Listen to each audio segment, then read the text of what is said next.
Kurnool bus ప్రమాదం జరిగిన ఘటనా స్థలంలో సహాయక చర్యలు కొనసాగుతున్నాయి. ప్రమాదానికి గురైన బస్సు బైకులను రోడ్డుపై నుంచి తొలగించేందుకు అధికారులు క్రేన్ ను తీసుకొచ్చారు. అయితే బస్సును తొలగిస్తున్న సమయంలో ఊహించని ప్రమాదం చోటు చేసుకుంది. క్రేన్ అదుపు తప్పి ఒక్కసారిగా బోల్తా పడింది. ఈ ఘటనలో క్రేన్ ఆపరేటర్ కు గాయాలయ్యాయి. దీంతో జేసీబీని తీసుకొచ్చి బస్సును బైక్ ను ఘటనా స్థలం నుంచి తొలగించారు.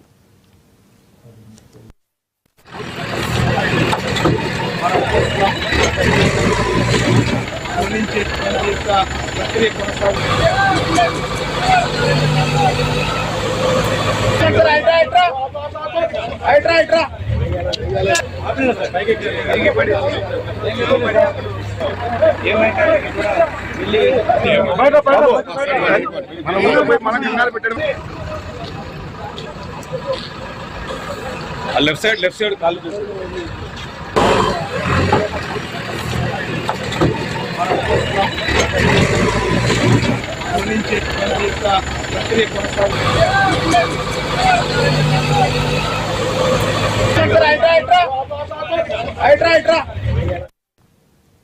కర్నూలు బస్సు ప్రమాదంపై జిల్లా ఎస్పీ ఇచ్చిన వివరణతో కథనం అనూహ్య మలుపు తిరిగింది. బస్సు బైక్ను ఢీ కొట్టలేదని, బస్సు వెళ్లడానికి ముందే ద్విచక్ర వాహనం రోడ్డుపై పడి ఉందని ఎస్పీ తెలిపారు. పడి ఉన్న బైక్ పై నుంచి బస్సు వెళ్తుండటంతోనే మంటలు చెలరేగాని స్పష్టం చేశారు. దీంతో ఆ ప్రాంతంలో బస్సు ప్రమాదానికి ముందే మరో యాక్సిడెంట్ జరిగిందా అనే కోణంలో పోలీసులు విచారణ చేస్తున్నారు. బైక్ దారుడు శంకర్ ఆచూకీ బైక్ రోడ్డుపైకి ఎలా వచ్చిందనే అంశాలపై అనేక అనుమానాలు రేకెత్తుతున్నాయి.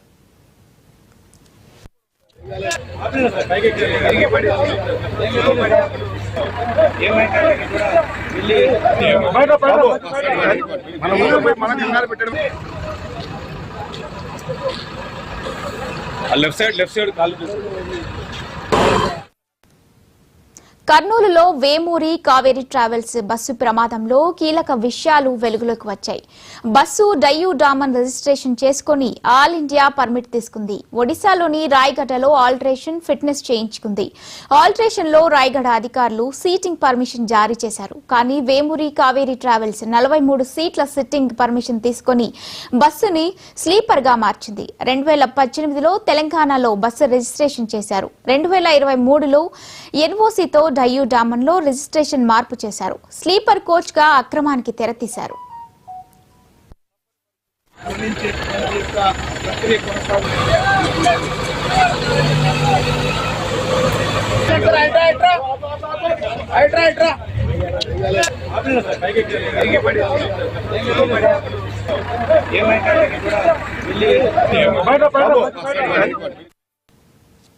అయితే బస్సులో ప్రమాదానికి సంబంధించి స్థానికులు మరికొన్ని అనుమానాలు వ్యక్తం చేస్తున్నారు. బస్సు లగేజీ క్యాబిన్ లో కూడా 2 మృతదేహాలు ఉన్నట్లు చెప్పారు. ఇంతకు ఆ మృతదేహాలు ఎవరివి, క్యాబిన్ లోకి ఎక్కడి నుంచి వచ్చాయి, అక్రమంగా డబ్బులు తీసుకుని ఈ ఇద్దరు ప్రయాణికులకు క్యాబిన్ లో చోటు కల్పించారా అని ప్రశ్నిస్తున్నారు యాజమాన్యం. కానీ డ్రైవర్లు క్లీనర్లు కానీ తమకేమీ తెలియదన్నట్లుగా ముఖం చాటేశారు.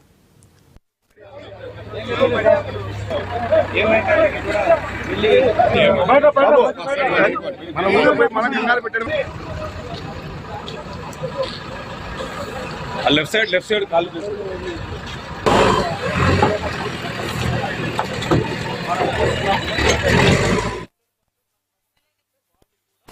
ఒళ్ళో పెట్టుకుని కాలిపోయింది ఒక ఆమె. నిజంగా చాలా ప్యాథటిక్ సిచ్యువేషన్. అలాంటి సిచ్యువేషన్స్ ఎవరికి రాకూడదు. ఎగ్జాంపుల్ గా తీసుకునైనా ఒక హైపో కమిటీ లాంటిది ఒక కమిటీ ఏర్పాటు చేసుకుని ఒక రిపోర్ట్ కూడా రెడీ చేసి సీఎం గారికి ఇవ్వడానికి కూడా సిద్ధపడతాం. దానికి కూడా సీఎం గారికి తెలంగాణ రవాణా శాఖ తరఫున హెచ్చరిక కూడా చేస్తా ఉన్నాం. బస్సుల ఫిట్నెస్ కు సంబంధించి తదితర అంశాలకు సంబంధించి ప్రమాదాలు జరిగినప్పుడు తీసుకోవాల్సిన చర్యలు, వాటికి సంబంధించిన ప్రికాషన్స్ అన్ని తీసుకున్నట్టయితే బస్సులను రోడ్ల మీద తిరగనిచ్చే ప్రశ్నే లేదు. మీరు మీ యొక్క మానవత మరిచి ఓన్లీ కమర్షియల్ వ్యవహారం చేస్తే ప్రభుత్వం చూస్తూ ఊరుకోదు. బస్సు రిజిస్ట్రేషన్ ఒరిస్సాలో జరిగింది. ప్రయాణం హైదరాబాద్ నుంచి వయా ఆంధ్ర బెంగళూరుకి వెళ్తా ఉంది.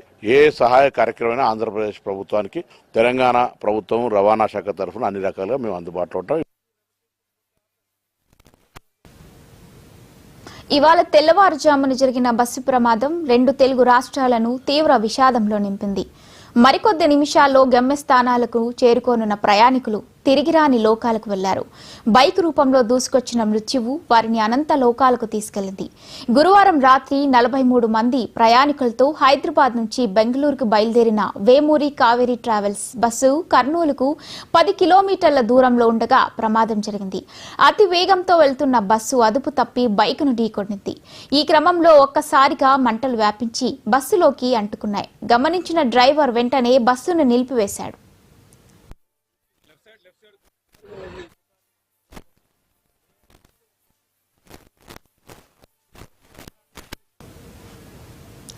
ప్రమాద సమయంలో బస్సులోని ప్రయాణికులంతా గాఢ నిద్రలో ఉన్నారు.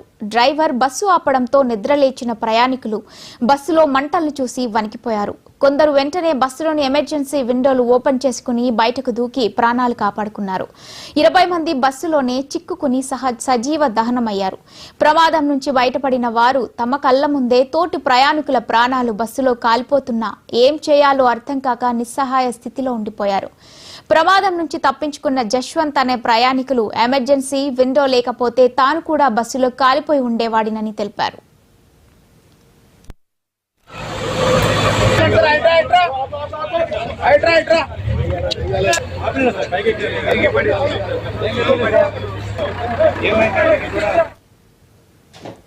స్థానిక వాహనదారులు వెంటనే ఫైర్ సిబ్బంది పోలీసులకు సమాచారం అందించారు. పోలీసులు ఫైర్ సిబ్బంది ఘటనా స్థలానికి చేరుకుని మంటలను అదుపు చేసే ప్రయత్నం చేశారు. చాలాసేపు శ్రమించి మంటలను అదుపులోకి తీసుకొచ్చారు. బస్సులో కాల్పోయిన మృతదేహాలను వెలికితీసి హాస్పిటల్కు తరలించారు. గాయపడిన వారిని కర్నూలు ప్రభుత్వ ఆసుపత్రికి తరలించారు. ఇప్పటి వరకు ప్రమాదంలో 19 మందికి పైగా వరకు మృతి చెందినట్టు తెలుస్తోంది.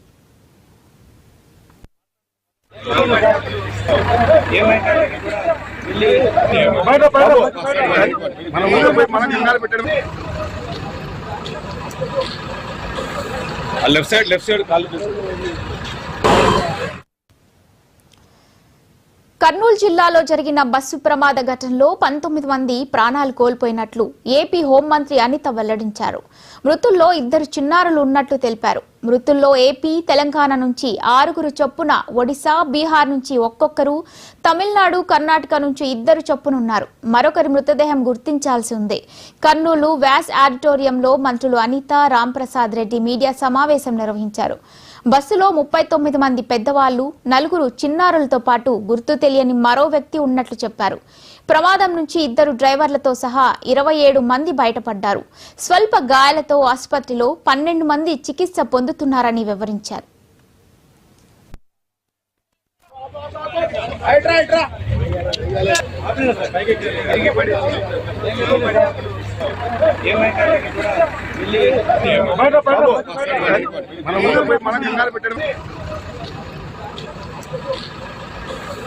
లెఫ్ట్ సైడ్ కాలు ఘటనపై కేసు నమోదు చేసి దర్యాప్తు చేస్తున్నట్లు హోంమంత్రి వెల్లడించారు. డ్రైవర్ని అదుపులోకి తీసుకుని విచారిస్తున్నట్లు తెలిపారు. డ్రైవర్ ఇచ్చిన ప్రాథమిక సమాచారం మేరకు ప్రమాదానికి గల కారణాలపై ఆరా తీస్తున్నట్లు వెల్లడించారు. ప్రమాదంలో మృతదేహాలు గుర్తుపట్టలేని విధంగా పూర్తిగా కాలిపోయాయన్నారు. చనిపోయిన వ్యక్తుల DNA ఆధారంగా వారి కుటుంబ సభ్యులకు మృతదేహాలను అందజేస్తామన్నారు. ఈ ప్రమాదంపై 16 బృందాలతో అన్ని కోణాల్లో పూర్తిస్థాయి దర్యాప్తు చేస్తున్నట్లు తెలిపారు. DNA పరీక్షల కోసం 10 ప్రత్యేక బృందాలు పనిచేస్తాయన్నారు. ప్రమాదానికి కారణాలు అన్వేషించేందుకు మరో 4 బృందాలు, రసాయన విశ్లేషణ కోసం 2 బృందాలను ఏర్పాటు చేశామన్నారు. మంత్రి రాంప్రసాద్ రెడ్డి మాట్లాడుతూ ఏపీకి చెందిన మృతుల కుటుంబాలకు 5 లక్షలు, క్షతగాత్రులకు 2 లక్షల ఆర్థిక సహాయం ప్రకటించారు. బస్సు డ్రైవర్లు 2 పోలీసుల అదుపులో ఉన్నట్లు కర్నూలు ఎస్పీ విక్రాంత్ పాటిల్ తెలిపారు. రోడ్డుపై పడి ఉన్న బైకును ఢీకొట్టినట్లు బస్సు డ్రైవర్ చెప్పాడని, అంతకుముందే రోడ్డు ప్రమాదంలో బైక్ పడిపోయి ఉండొచ్చని అభిప్రాయపడ్డారు. బైకు పైనుంచి బస్సు వెళ్లడంతో మంటలు చెలరేగాయని డ్రైవర్ చెప్పాడు.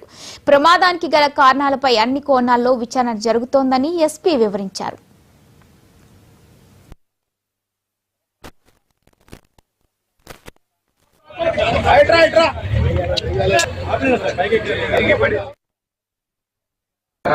టైంలో సడన్లీ ఈ హర్డ్ సౌండ్. సో మనకున్న ఇప్పుడు యాజ్ ఆఫ్ నో ఇన్వెస్టిగేషన్ లో 2 వీలర్ ఎవరు నడుపుతున్నారు, బస్ రాకముందే అక్కడ 2 వీలర్ పడి ఉంది.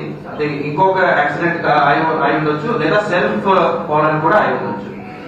సో బస్సు 2-వీలర్ దాకా వచ్చి అక్కడ స్టక్ అయింది. 2-వీలర్ స్టక్ అయిన వల్ల స్పార్క్ వచ్చి ఆ స్పార్క్ వల్ల ఇనిషియల్ ఫైర్ స్టార్ట్ అయింది. సో ఇప్పుడు దాకా ఉన్న ఇన్వెస్టిగేషన్ రివీల్స్ దీస్ ఫ్యాక్ట్స్.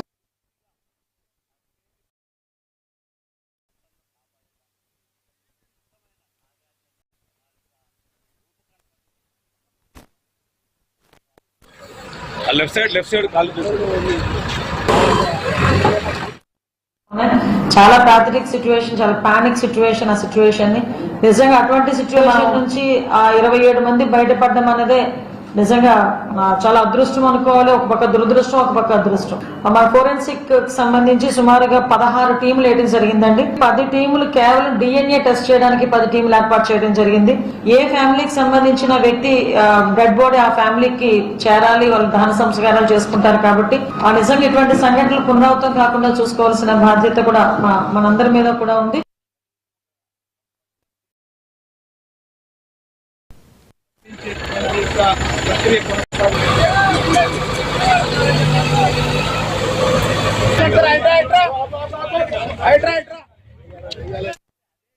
నిర్వాహకం వల్ల ఘోర తప్పిద కారణంగా ఇంతమంది ప్రాణాలు బలించుకోవడం జరిగింది. చాలా దురదృష్టకర సంఘటన. ఇది మనిషి ప్రాణం పోతే రాదు, మనిషి ప్రాణాలకు విలువ కట్టలేదు. అది కూడా పేదవాళ్ళు బెంగళూరు నుంచి, హైదరాబాద్ నుంచి బెంగళూరు. చాలా దురదృష్టకర సంఘటన. ఇటువంటిది జరుగుతూ కట్టలటమైనటువంటి అంటే ఆ బస్సుల యజమానులు కూడా డ్రైవర్లకు సరైన ట్రైనింగ్ ఇవ్వాలి. వాళ్లకు ఆ స్పృహ లేని కారణం ఇప్పుడైతే స్పష్టంగా కనబడతా ఉంది. కాగానే అట్లీస్ట్ అసలు ఆ స్కూటర్ను కుదరమే తప్పు, దాని కూడా మాట్లాడడం కూడా ముందు తీసుకెళ్ళారు. భరించరా అనేటువంటి సంఘటన ఇది.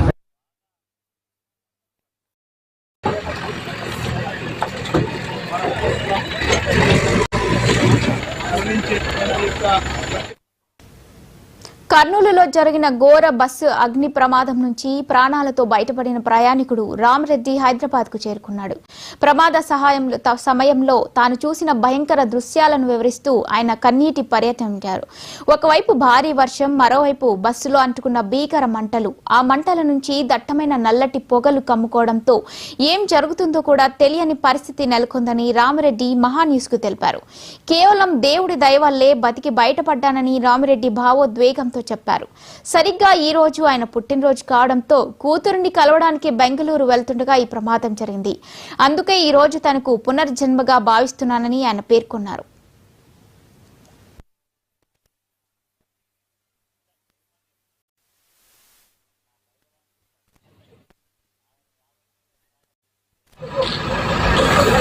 లెఫ్ట్ సైడ్ కాలు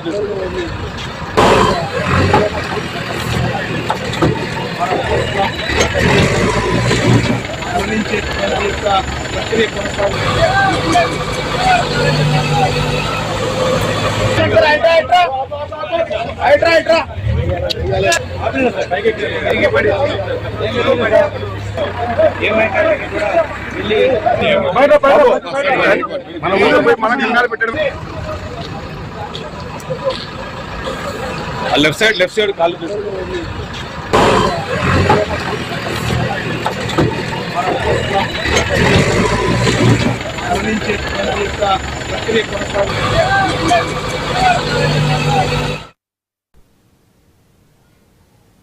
కర్నూలులో జరిగిన ప్రైవేట్ ట్రావెల్స్ బస్సు ప్రమాదంపై మంత్రి జూపల్లి కృష్ణారావు దిగ్భ్రాంతి వ్యక్తం చేశారు.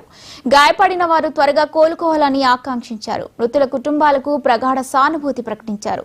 బస్సు ప్రమాద స్థలాన్ని జూపల్లి పరిశీలించారు. ప్రమాద తీరుపై అధికారులను వివరాలు అడిగి తెలుసుకున్నారు.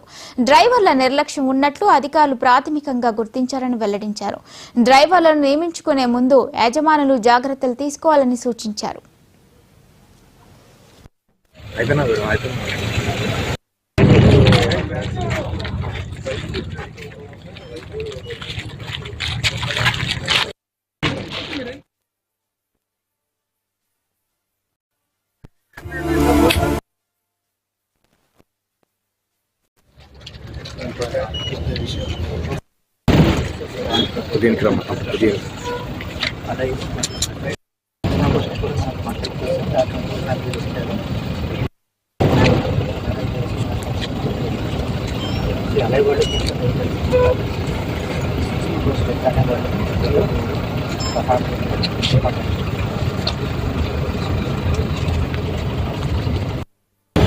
అయిపోయినా మేడం అయిపోయినా మేడం అయిపోయినా.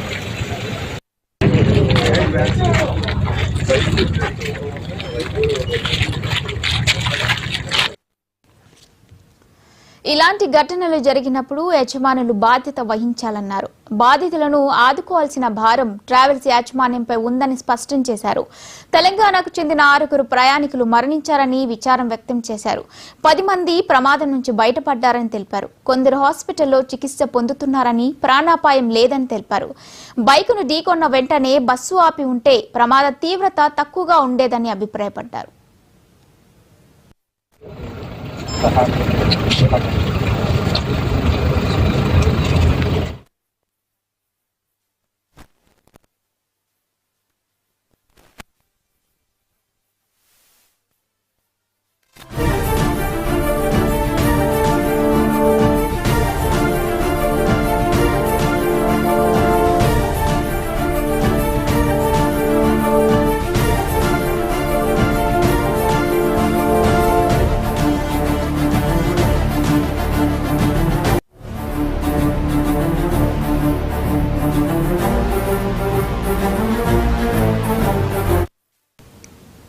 కర్నూలు బస్సు ప్రమాదం జరిగిన ఘటనా స్థలంలో సహాయక చర్యలు కొనసాగుతున్నాయి. ప్రమాదానికి గురైన బస్సు, బైకులను రోడ్డుపై నుంచి తొలగించేందుకు అధికారులు క్రేన్ను తీసుకొచ్చారు.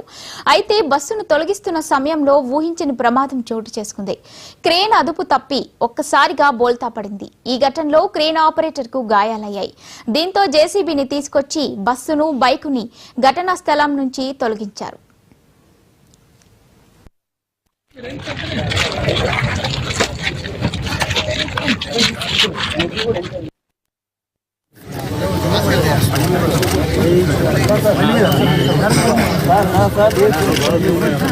దీనికి